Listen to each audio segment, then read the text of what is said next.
in Sacramento, and we both did cover illustrations. He was in a different department than I was. He did a lot of also infographics. But you know, we both did these illustrations. The difference is that he won awards for them. So whatever. But he's pretty much a badass illustrator. You know, his work stood out for myself. He was super fast.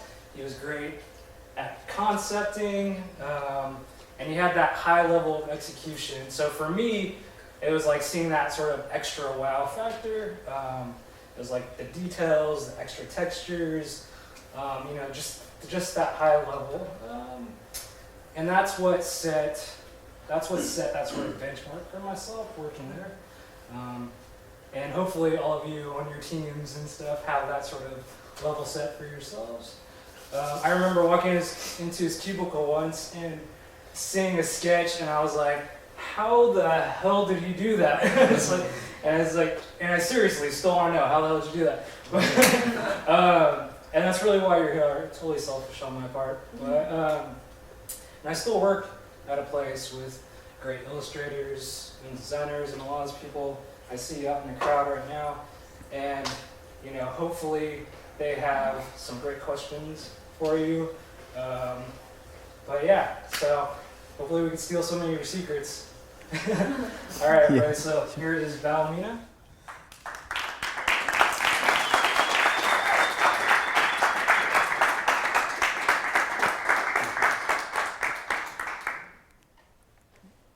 Hopefully you're all liquored up so, for this one. So we worked together over the Sacramento Bee newspapers. I've always thought that I was going to like grow old and die in newspapers. Straight from art school, I went to the Academy of Art in San Francisco. Before I graduated, I already knew I wanted to work for either a newspaper or magazine, editorial. So before I went out, I graduated, I made my portfolio look like I already work for newspapers. So I went around just to get feedback from the art director, so I set up appointments for the Chronicle and the Examiner. So when I got to the Examiner, they thought I was applying for a job. They asked me, are you going to the Chronicle? I said, yes, after this interview, I'm going there. Well, before you say anything to them, come back here. So I went to the Chronicle. They thought the same thing. They thought I was going up to apply for a job. And they said, we don't have any opening, but we have a freelance job for you. I said, oh, wow, that's good. So I went back to the Examiner. Before I knew it, the grandson of William Randolph Hearst was there. They laid out my stuff in this really long table with all the editors and said, do we have any opening? And they said, no, but we can create one. So that was good.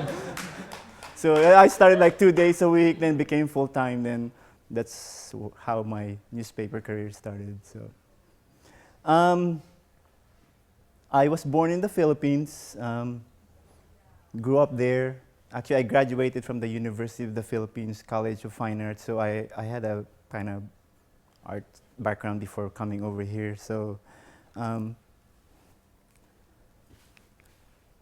that's where I was born, that dot right there.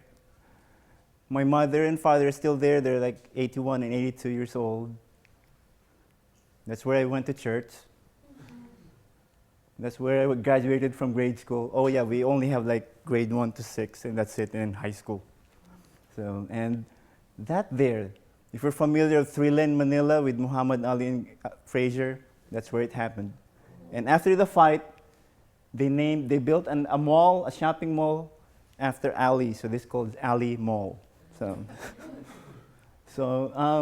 from the Philippines, moved to California. So, yeah, that was my first time actually to leave the country and take an airplane ride. That was scary. I don't like airplanes, so. So I was trained as an illustrator over the academy. That's what I wanted to do. So I had the training to work with traditional media, no computer or anything. I think that was the time the computer was still coming, like it was back in '87. So computer was still at least Photoshop or Illustrator. They haven't really set like a foothold in any of the newsrooms, newspapers. But realizing when I started working with the Examiner, I realized that if I wanted to stay in the industry, I had to learn the computer, so I had to bring home all those manuals and teach myself. And luckily, I used to use the traditional airbrush. So when I found out about Photoshop, that was great. That was like my transition between traditional illustration and computer was almost seamless. Because, yeah, I can do an illustration with the multiple variations without even putting any paint in my hands or cutting any friskets. I don't know if you're familiar with friskets, but yeah. So I've been blessed to work with a lot of good designers and some really demanding designers and some who think they know illustration. So working with illustrators.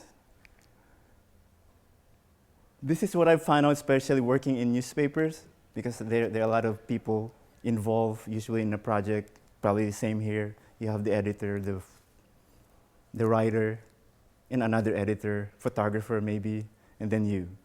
And I've found out that probably 50% of the brainstorming, they bring in the illustrator later. They've already formed their idea and stuff like that. And sometimes illustrators are trained to think differently with visuals. So it's good to bring them in as early as possible because they can really bring a different dimension to the creative thinking, the visual process. And sometimes an illustrator would feel much better if he comes up with that idea.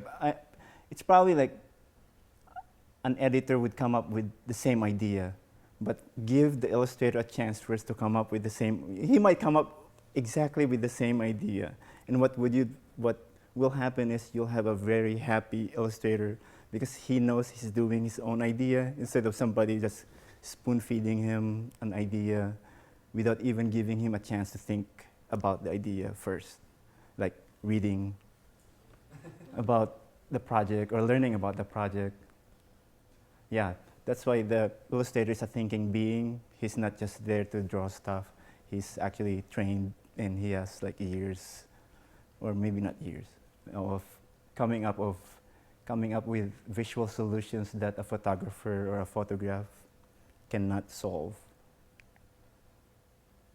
And it's also nice to provide resources for illustrators. Like, probably one of the biggest things would be for resources is, I would think like annuals, books and stuff like that they can look at. And also within before he even starts doing anything, give the parameters, the deadline, how long he has to do the illustration and the size. And if you have like the designer would have like a layout, it's better to like give that up front before even starting the illustration, because sometimes the design actually will dictate how the illustration would look like, or vice versa. And getting down to work. What is the project? It's the first thing you can, for an illustrator, you cannot start something without learning anything about the project. It is the responsibility of the illustrator to learn as much, read as much, research as much about the project, and generating concepts and sketches. I found like your knowledge of the project or the assignment actually will dictate how your concept or your sketches will come out. And looking at other illustrators, some people keep that a secret. It's not. You can look at other illustrators' work. You can adapt their solution, but you can't say that it's your own. Sometimes it's not your own idea, and some people hide that. Or you can always say that it's like, I adapted someone's solution into this illustration, and there's no shame in that. And looking at old masters or even masters, that's like a trove of visual solution already out there for you to look at books, go to museums, and examples would be, this is part of the Picasso's Guernica. So I sort of borrowed something there and created this. The story was about getting tech support. So this is actually a bigger piece. I just had to cut it. And one would be this one, Edvard Munch. And the story is about standing in line. So the illustration is actually shaped like a really long line like this. So different faces of people with different expressions in their faces. And I've said that, yeah, annuals are actually good resources. And also your own experience as an illustrator dictates a lot of how you come up with concepts and sketches. And just, yeah, for me, working in the newspapers, just reading the story, the solution is already there. I pick up like keywords and then write them separately and then stare at them. Sometimes I find commonality in the words, and then that's where you start coming up with like, okay, this one. Eventually come up with an idea or a visual solution in your head. Then you give you create thumbnails. That's very important. Some people just do sketches that are actually just doodles or scribbles. But in where I came from, considering it's a newspaper industry, you would think the editor would have like a more savvy in like thinking about being visual, but no. You give them a scribble, they see something else. So you have to be more detailed in your sketches, and you don't have to make it really big. Do your sketches just like a thumbnail, and all this, what it implies, the size. Usually I work small, can be smaller than that, and keep them detailed. It's easier to sell the idea once they see it. At least they don't like create or start imagining things. Oh no, it's not going to work. But if they see how your illustration would look like, even from a small sketch, it's hard for them to say no if it's a good idea or yeah. Yeah, and the dimensions are really crucial, because what I've found out is when you do a sketch, sometimes you try to replicate, okay, we've chosen this one, okay, now finish it. You try to do it again, but you can't get the spontaneity anymore, you're done. So that's what I've trained myself when I do my sketch, that's it. It's really, might be tight for some people, but once they've chosen a certain sketch, I can easily blow this thing up, give it to the designer. They can work on the design while you're finishing the illustration, and at least you have everything where they're supposed to go. So that's the finished illustration.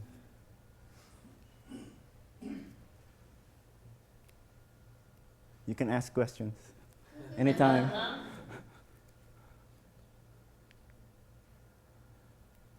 So we have the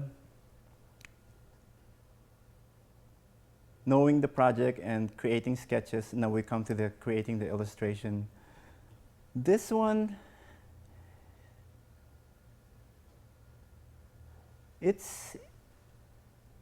I don't really have anything really like a secret or anything for illustrating. It's when I've talked to other illustrators, they basically work the same way.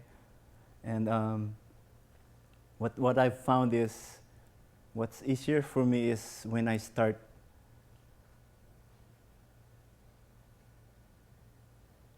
thinking which style works best for what to solve, or at least give the solution for a certain project.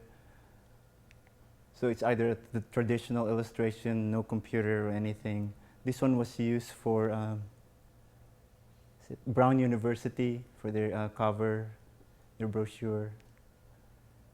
And you can use mixture of computer and traditional, or just this one. Sorry, I can't help myself but use the iWorks. And yeah, you can see here again the adaptation from the Edvard Munch Scream.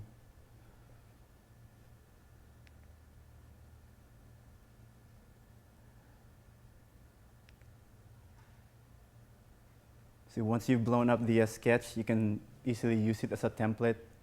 And if you look at it, I always break down things into shapes and then try to break them down again to different parts, like that one. And you start building almost the same way for the other parts.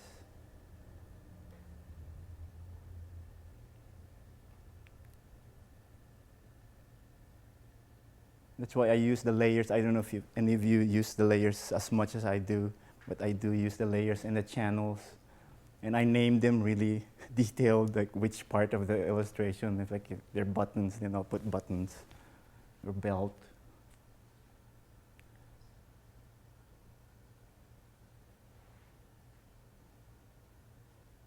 And everything's in layers, especially even these lines right here, in different layers. So if I don't want one, I can easily just take it off. And just work your way. This is one of those illustrations assignments that I like, because this one was done like 2 hours. They give you, in newspapers, sometimes there's like a breaking news or something like that. The story comes in late in the day, and they realize, oh, we don't have any photo to go with this. Let's go to the illustrator. Hey Val, what time are you going home? Like around 6. What time is it? It's 4. So yeah, so I asked them right away, do you have the story? If not, give me a summary of the story. I'll do a sketch. Once I have the sketch, I go directly to the reporter and, is this what you're trying to say in your story? And he said, yes. And go to the editor. He said, yes. Do I go? He said, yes, go. So while I'm doing this, I already have the sketch to size and give it to the designer right away to put as an FPO. Then he can start working on his design when I'm finishing the illustration. So yeah, the 2-hour deadline, 3-hour deadline, that's not rare. That happens every day in newspapers. I guess that's why I was sort of attracted to newspapers. I like the pace, the pacing. I've found out in myself that if I work longer on a project, I ruin it totally. So if I know there's a long-term project, I try to do other things before I start that one. Then I wait really close. Of course, the editors don't know about it. They think I'm doing others. I'm working on it, but I don't tell them that. When they ask me how's oh yeah, it's cool. Like I'll probably show them like, oh, it's just sketch. Well, it's a different sketch. And yeah, after a while they'll trust you, especially if you probably like made the deadline like 5 consecutive days. And they said, oh yeah, he can do it. Yeah, just leave him alone, something like that. So yeah. Yeah, I like to mix things texture-wise. Like this one, you can't really see it. It's not really a flat picture or a color. I found this old print. I scanned it. I like the texture of the old paper, and I've been using it since for skin tones, for shirts or anything. I just changed the hue or the colors. So that's how I work. There's no secret at all. It's just, I guess, Actually, this style is very economical. It fits perfectly where I work. And if I have more time, then I'll start airbrushing things. Using, I don't know if you're familiar with the multiply, you probably are when you're adding color to something. Instead of just normal in Photoshop, when you use multiply, it builds on it instead of covering things, anything underneath. It just builds on that thing and then it will just give you more depth in the color. And this would be something I just learned. I learned while in the industry. It's infographics. I know you probably do this here too, more explanatory things. This one, I learned to do these things watching other really great, good infographics artists. This is, for me, this is great for me, but for them, this is just a beginner stuff, but I was happy with it. Usually when you're working with infographics, you work closely with the writers, the reporters. Sometimes you go out in the field doing research. Sometimes you don't trust the reporters, so you have to go there by yourself. So it's almost the same thing with this one.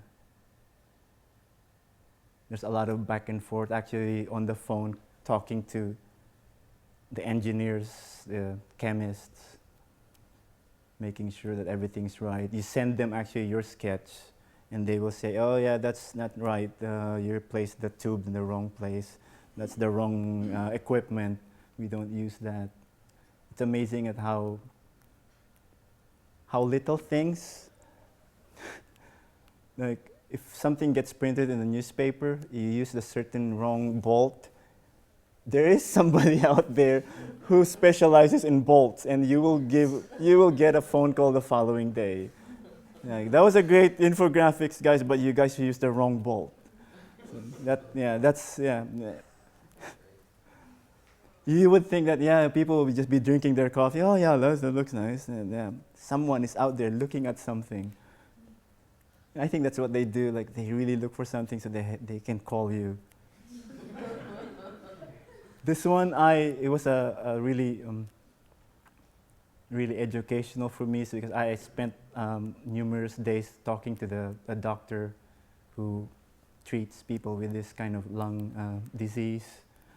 So a lot of sketches, drawings, back and forth, making sure that I'm using the right shapes and those holes, that I'm not making up anything.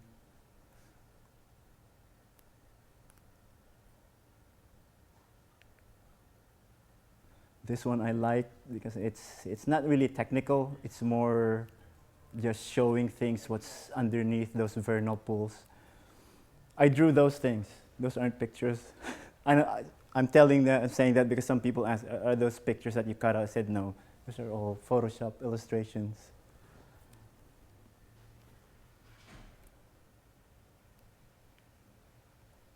And these are the illustrations. And this is about the new technology for mass producing livestock. Traveling with your pet. Getting tech support while you're pregnant. That's actually me, and that's my wife. And this one, traveling across the USA if you're African American.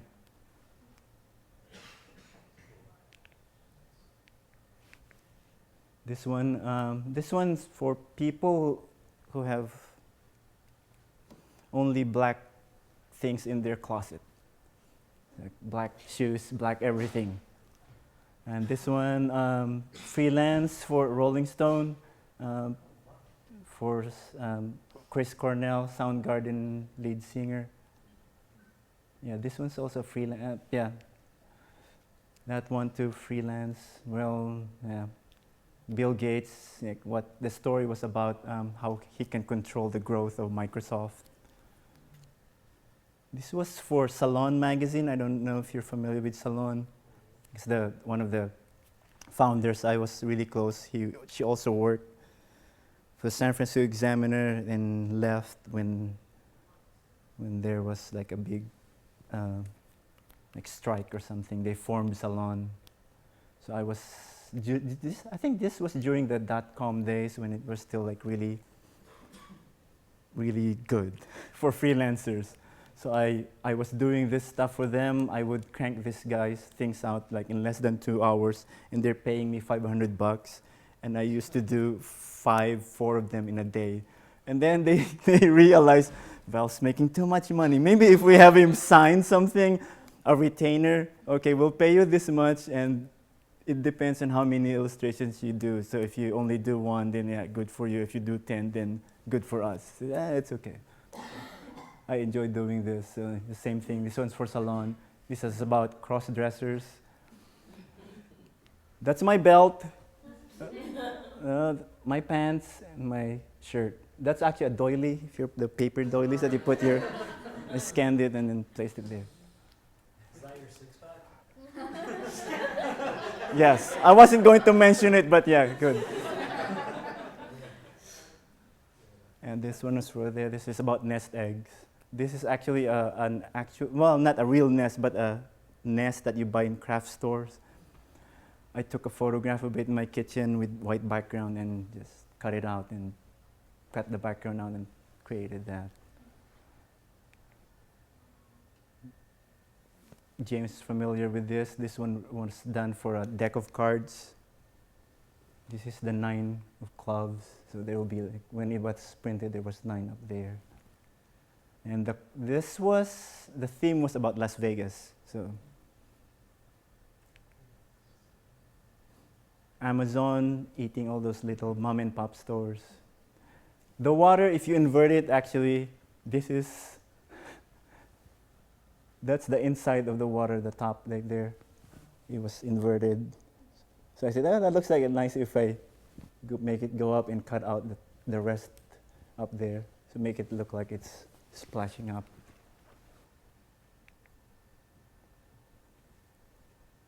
Commuting to work. Mothers who work in the newscasters, and they have their babies in their newsroom while they're working. And these are the 5 things that a traveler might encounter problems along the way.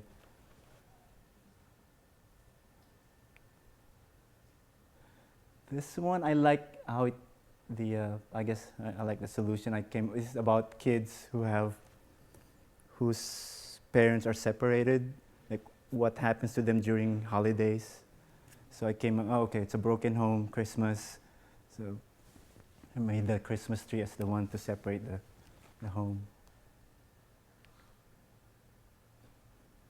Men discovering the manual shaving thing. Getting in touch with your caveman. I think that's what And this one, the story was about does daylight saving time affect the hibernating bears? So, it's just a silly story, but it's one of those, oh yeah, that's right. I haven't really thought about that. Do they wake up early or do they get disturbed? That's actually a real teeth I placed there. It's just drawing this. Actually, this was the one that the Rolling Stone people saw. They said, we like that style, do it. And I told them, you know what, I do my sketches, my drawings like that, this small postcard, I buy postcard, a blank postcard, and I draw on them. I said, that's fine. You can do whatever you want. I said, okay. So yeah, I gave them this, and they blew it up. It came out nice because all the texture came out. And this one came from a small photograph that's George Eastman from Eastman Kodak. That's him from an old National Geographic black and white.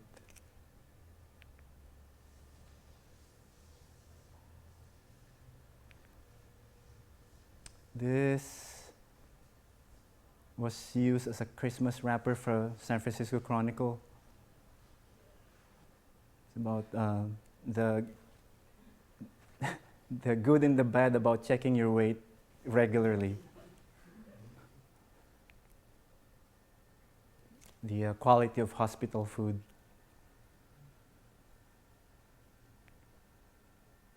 And women, how they're very knowledgeable about their wine, how they can tell what's in there, if it was harvested by a blind woman in somewhere.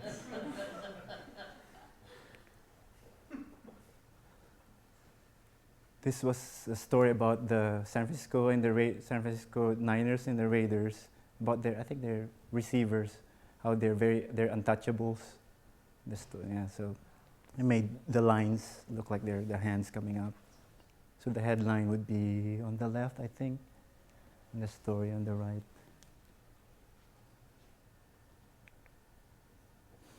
You know this guy, he's having troubles. So yeah, getting into the mind of giants. Mr. Lincecum. Globe-trotting runners. LeBron. I think this was the time that he was becoming a free agent. So all those different teams courting him, offering him money. I think the Bulls was also one of them.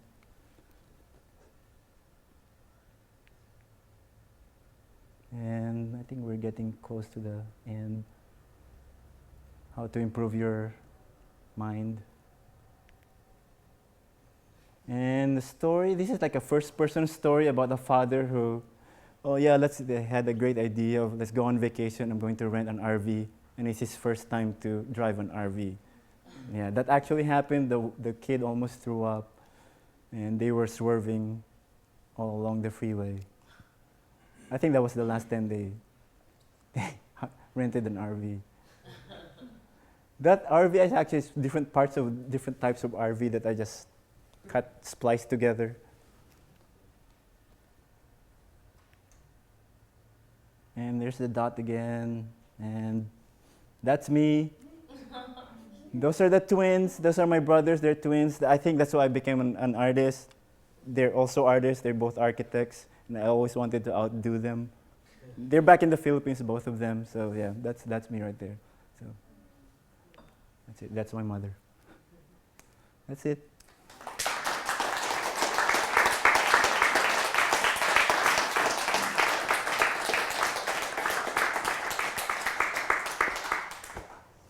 Questions? Yeah. Okay, so this might be hard to answer because you have such a tremendous body of work, but are there any projects that you worked on or like the subject matter where you're just like, nailed it? Like, I love that I did that. There's an old one over there, a traditional illustration that I did.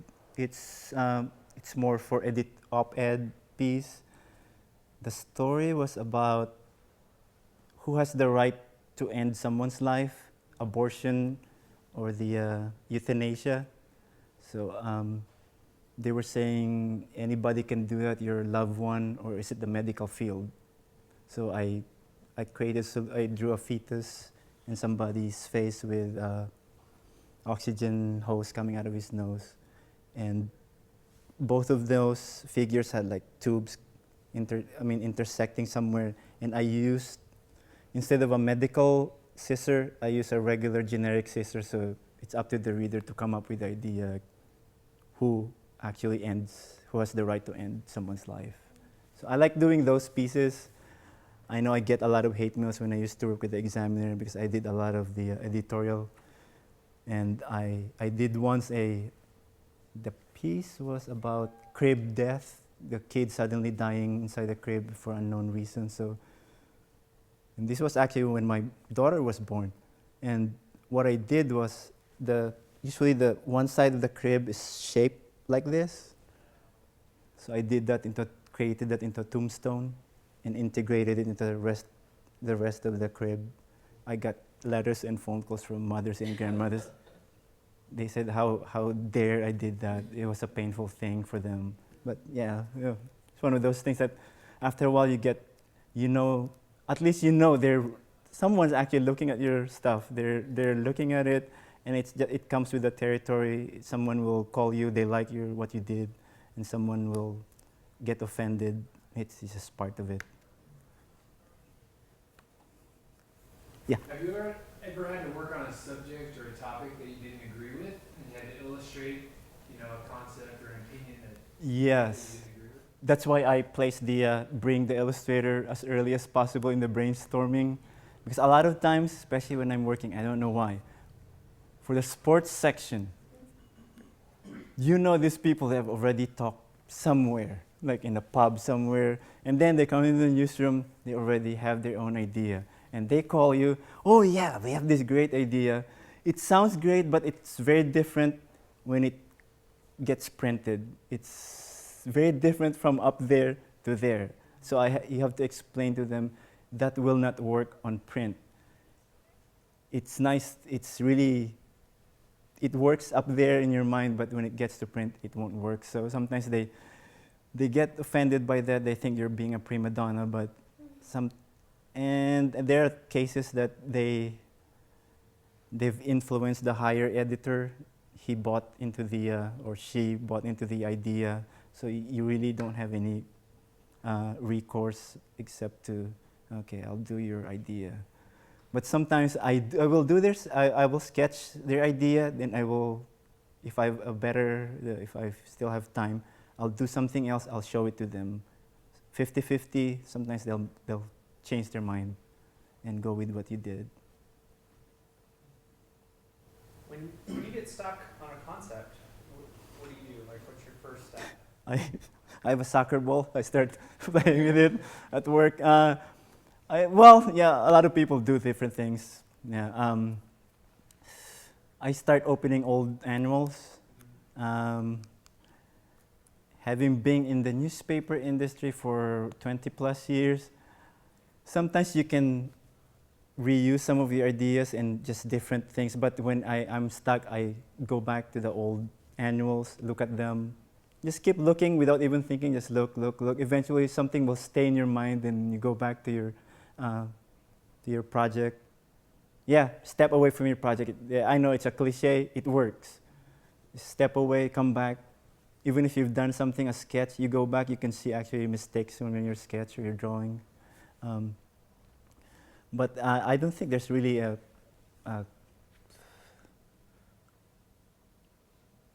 regular solution for anyone when they get stuck. They just, I think the first thing that people do is like unplug themselves from that project and just do something really completely different from that.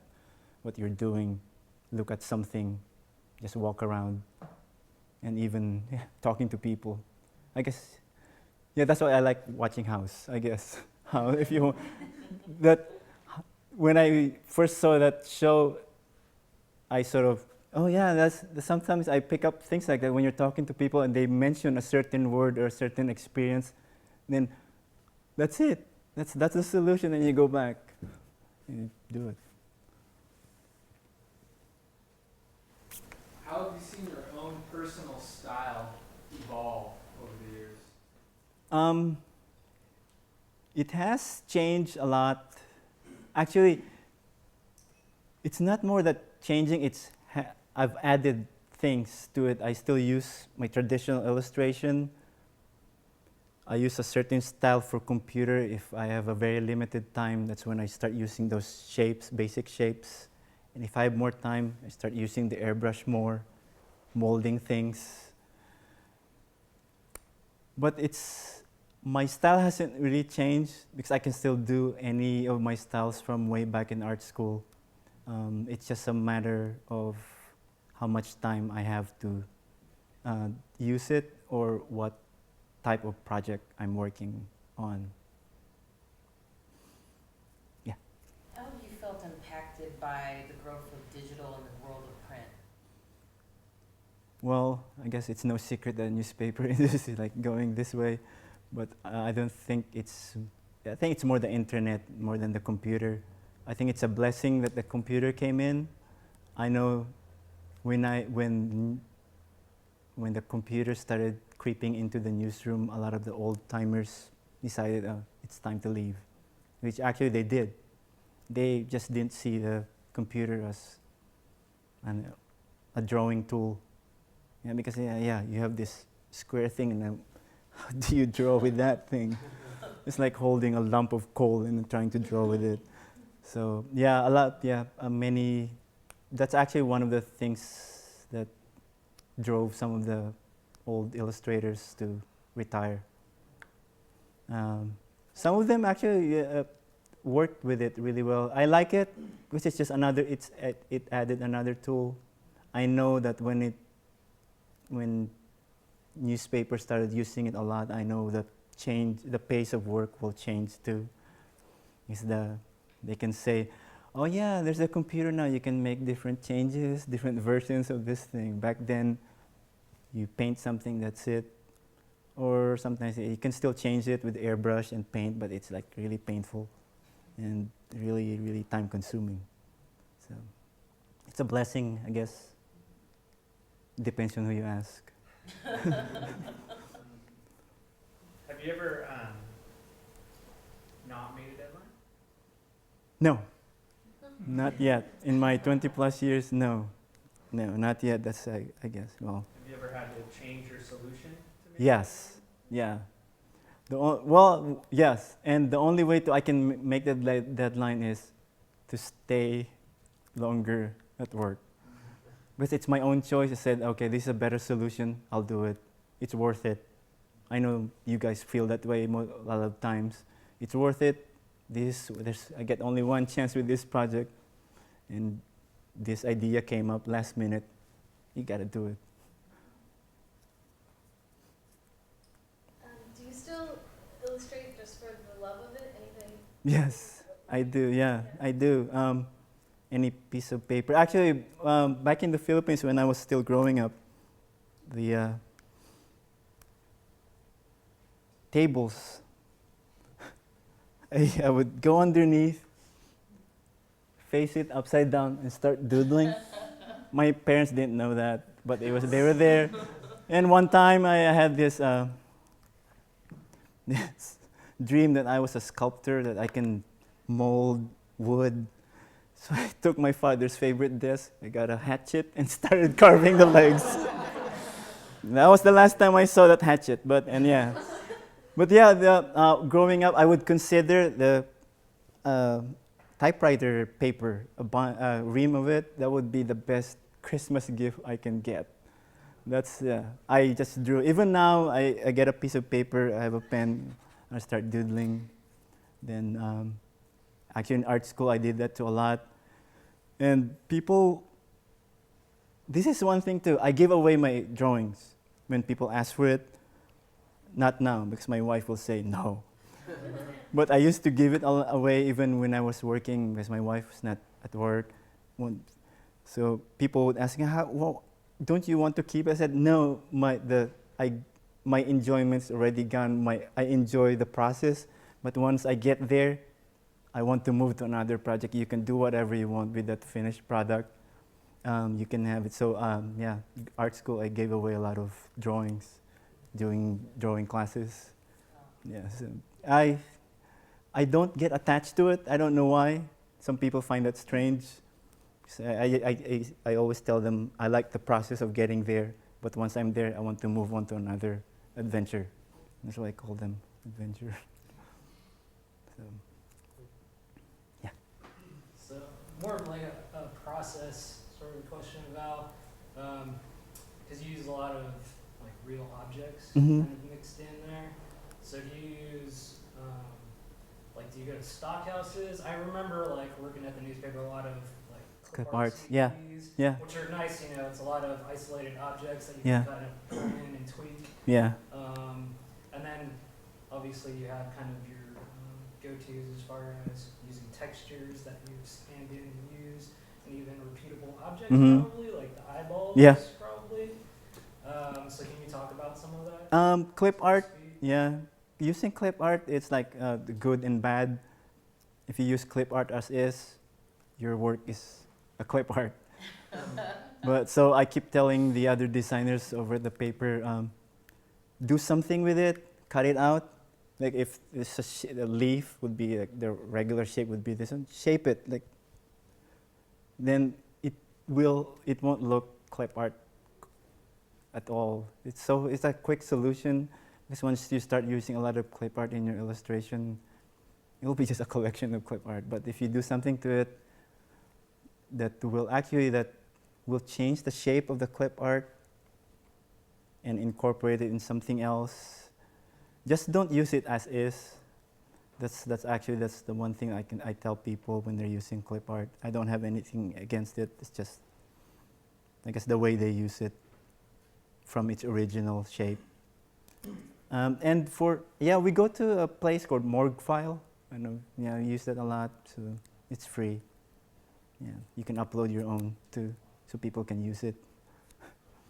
So is that something you used, like you said that RV is like Sometimes, yeah. So I do that, but most of the time I have my camera with me, so every time where I go, I just take pictures. So I have a folder called Dingbats. So all I've done little things, I collect them.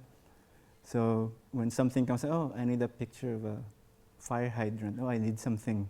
So I just go there, bring it out, incorporate it. Actually, I still do 3D program. I think Adobe used to use it. Come up with it, the Adobe Dimensions, but they killed it. They incorporated it into Illustrator. It's just a simple thing. I mix 3D and the flat things. It just adds dimensions to the stuff. I think, I like mixing textures, I call them visual textures in illustrations. It's almost like listening to music. There's like layering, especially in jazz. They come up with one instrument, and then suddenly another instrument pops up, and then another, and eventually it's like one whole thing, and they work together seamlessly. So I try to think my stuff is that, but my dreams. So you have so many different styles in your illustrations. What influenced and what inspired you when you were in art school, and then what inspired you now? What influences you? Now it's actually other illustrators or even designers. Designers have a different way of simplifying things. That's what I like about designers. And illustrators, you can tell which one you want to follow or you want to like look at. But it's for me. I've never stopped learning. I'm still learning many things. Some people ask me like, have you learned everything? I said, no, not if you're a visual person. If you consider yourself a visual person, we'll never end learning, absorbing things. Is your wife an artist as well? Yeah, she's a graphic designer. Yeah, but she gave up her career. She was a junior art director when we were still here. We live in San Francisco. When she gave birth, she said, okay, you have a full-time job, I'll take full-time taking care of the art child. I said, yeah, that's fine. So she does freelance once in a while, but I don't think she misses it. She volunteers like public libraries and schools. She enjoys that a lot.